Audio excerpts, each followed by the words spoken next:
Next up, we are going to pivot to a key innovation driving technology and markets around the globe, and that is 5G.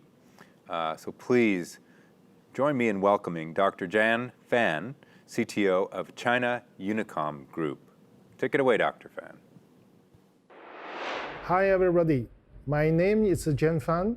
I work at China Unicom Group, one of the 3 telecom carriers in China. My responsibility within the company is 5G, not network construction, but 5G applications in different industries. Before joining China Unicom, I lived for a long time, more than 30 years, in France. Perhaps you have already noticed my strong French accent in my speech. Today, I'm very happy to share with you some information about 5G in China. You know, in 1980s, 1G was for the voice telephony. 2G introduced text messaging services, while the 3G opened a real era for mobile internet with the mobile applications, as well as the initial text messaging was enriched by the music, pictures, and video. The online video has known unprecedented popularity with 4G. Now, the 5G is coming. Compared with 4G, the 5G represents the following characteristics: faster transmission speed, larger transmission volume, lower latency, high reliability, and more connections. 5G is now 2 years old in China. The license was granted on June 6, 2019 to 4 carriers. In addition of the 3 incumbent carriers as China Unicom, of course, but also China Telecom and China Mobile, the government added a new entrant, a broadcaster, China Radio and Television.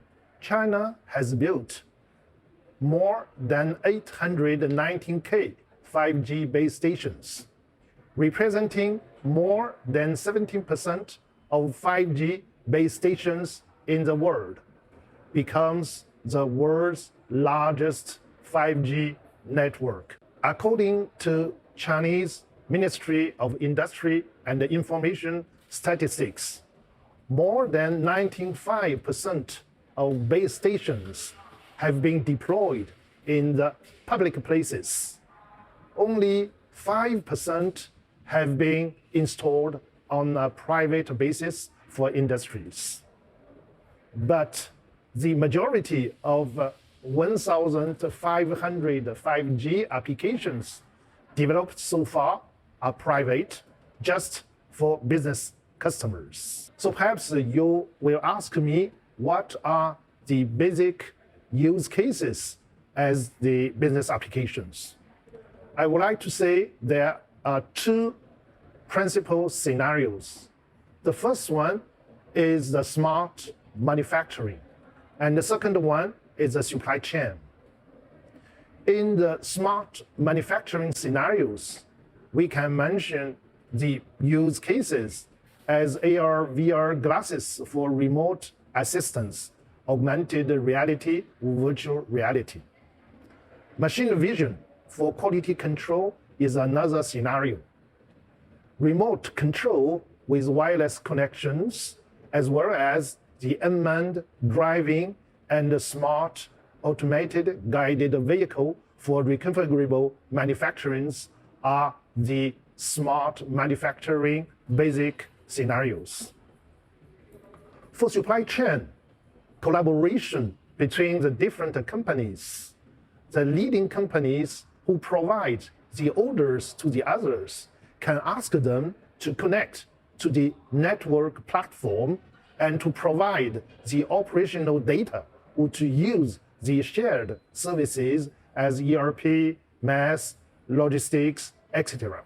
So at the internet, mobile internet period, due to the personalization, all the 2C manufacturers, as car makers, apparel manufacturers, etc., are turning to the mode of small batch, multi-batch production and rapid deliveries. Giving you an example, a factory that originally produced 100,000 red t-shirts in a quarter is more likely to receive now multiple small orders, such as 500 red t-shirts, 500 blue t-shirts, 5 yellow cardigans, and 500 green flare sleeve shirts, requiring delivery within 7 days. This production model is referred to a small orders and quick delivery in the industry. This trend has put forward new requirements for the collaborative mechanism and the production mode on the factory. The production line layout and the personnel allocation of factories should be replanned. The mobile robot, like AGV, can be used to transport the cutting pieces between the working positions, and their trajectory is calculated by the smart software according to the small orders information and to the production line layout. 5G is there to link the IT systems to the AGV. Back to the consumer's applications. According to the carriers' published figures, today, the 5G subscribers in China has reached 450 million. Therefore, even today, the consumers' apps are not yet known, but we must pay more attention to them. High-speed download, video gaming, AR, VR, etc. are the first 5G applications for consumers. Here, I would like to give you some tipping points for the future consumers' applications. I think there are 3 important elements. The first one is the terminals, the 5G terminals. They extend to the IoT, Internet of Things, and artificial intelligence functions, like the first laser range finders. 3G has been started with a smartphone. Why not the 5G will be started with the new terminals with IoT and AI functions. So the second important element is wearable devices. To install camera or laser system into glasses and helmets to connect 5G mobile phones for data processing. The last one, but not the least one, is the 5G messaging service. Falling under the technical name of Rich Communication Services, or RCS, the 5G messaging services is designed to replace current short message with a system that is richer. For individual users, 5G message provides point-to-point message and group chat services. Besides of text, message content can be support pictures, audio, video, location, contacts, and the other forms. Of course, users can send and receive 5G messages from users with other mobile number without downloading any mobile apps or adding friends. Not only for individual users, 5G messaging services can be used by business customers like P&G. 5G message provides a new message interaction mode between you and your customer. You can enjoy various 5G application services such as payment and recharge, ticket ordering, hotel reservation, logistics inquiry, catering reservation, takeout order, and so on, intuitively and conveniently in the message window without any mobile apps, no account. Now, time is coming for the conclusions. First of all, China is the first place to develop and try your 5G applications for both business and the consumers market. Secondly, today, the priority is given, obviously, to the business applications in China. The last point, the future consumers applications, in particular the killer applications, would be appeared with the new 5G terminals, with the wearable devices, and 5G messages. Hopefully, China Unicom, together with P&G, can join our effort to create the more innovative 5G applications in China. Thanks. Thank you, Dr. Fan. That was really interesting, and I haven't totally gotten my head around that last point you made, so let me just start there. The idea that many of the services that required mobile apps will be built into the 5G network. Can you expand on that a little bit? Because that does sound like a quiet revolution, if you will, in terms of how companies can talk to consumers. Okay, thanks.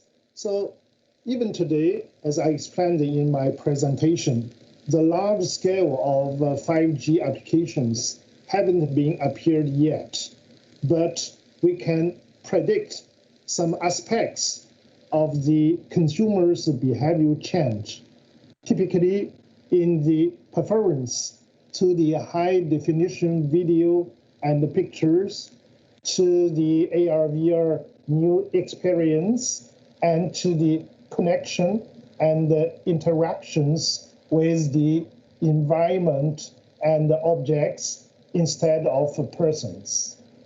So the impacts and the benefits for P&G could be the new way for or new media to communicate with your customers, as they want more and more personalized products. The C2M, from customer to manufacturing, should be studied by P&G. It's always been my understanding about 5G that it sort of does what high-speed Wi-Fi does in a limited sense, but makes it ubiquitous. And the kinds of applications that might come from that ubiquity seem almost unlimited. When do you think we'll start to see that touch the consumer and or touch the business-to-business marketplace? Are we talking months, quarters, years? Okay. Yeah, 5G compared to the Wi-Fi, as you said, it's so 5G covers a large surface areas. So actually speaking, today the 5G high transmission volume and the faster transmission speed technologies are matured enough to offer the usable services as AR/VR, machine vision, or any image or video-based applications.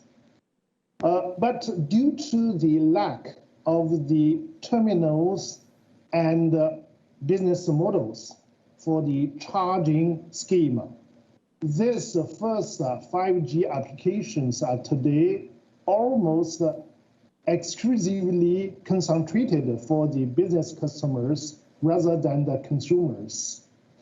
So you ask me, so when these applications will be used largely by you and me? So compared to the 3G, 4G applications development history, we can believe these applications will extend to the mass market in 1 to 2 years. That's very rapid. If you can, imagine 2 or 3 years from now. You mentioned the wearable market. That's been an area of a lot of expectation and hope for a long time. We just heard from the CEO of Google. There was a lot of hype around their wearable glasses many years ago. It's retreated to a business-to-business, use case for now. What would what would change in consumer behaviors, can you imagine, in 2 or 3 years when 5G becomes ubiquitous and used by all? As I explained in my presentation, this change in the consumer's behavior will be appeared with the new 5G terminals. So unfortunately, today this new 5G innovative terminals haven't yet exist for the consumers. That is the reason today the most of consumers with a bigger question about 5G use. So the applications compare to the 4G applications. So another question is the change will depend on the number of 5G users. So we are from an initial stage entering a stage of development. So the condition to get 5G ready maturely enough as the mainstream infrastructures is the existence of a significant 5G customer basis. So since June 2019, the commercial launch of 5G in China, we totalize today more than 450 million 5G users. So which represents already a penetration rate of 26%. So hopefully with the new wearable devices, as you said, and the new the 5G terminals with the AI functions or IoT functions, so the customer number will be increased rapidly. Today, we plan to get 50% penetration rate in China within less than 2 years with more than 560 million 5G users. So at this time, we think we will see the real change in the customer, so typically the consumers' behavior. Absolutely. Well, I think keep an eye on 5G, keep an eye on how China is adapting to the new innovation, and much to learn. And I'm sure we will be talking about this for next several years here at Signal. Dr. Fan, thank you so much for joining us at Signal Asia Edition. Really appreciate it. You're welcome. Thank you.